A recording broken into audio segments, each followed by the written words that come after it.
اللہ پاک تمہاری زبان کو مانگنے کی ہمت تب دیتا ہے جب وہ تمہاری دعاؤں پر راضی ہونا چاہتا ہے۔ تمہارے دل میں بار بار ایک ہی چیز کا خیال آنا اس کی جانب سے اشارہ ہے کہ تم اسے مناؤ۔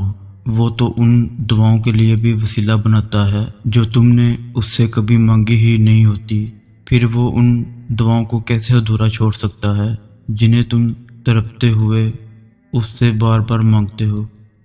اس دیری سے مت گھبراؤ، بس اتنا یاد رکھو کہ جو کام اللہ کی رضا کے لیے کیا جائے وہ عبادت ہے، پھر چاہے وہ انتظار ہو، یقین ہو، صبر ہو یا دعا ہو۔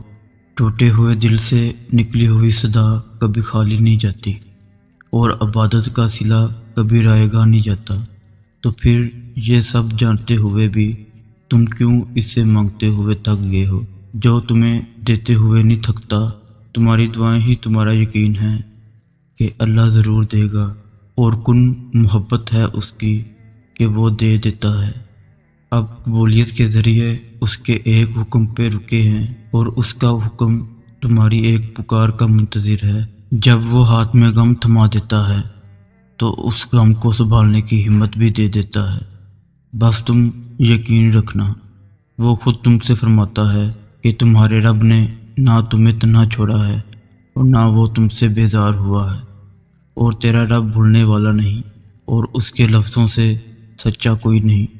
وہ اپنے وعدوں کا پابند ہے، وہ جو فرما دیتا ہے اسے کوئی بھی نہیں موڑ سکتا اور نہ کوئی روک سکتا ہے۔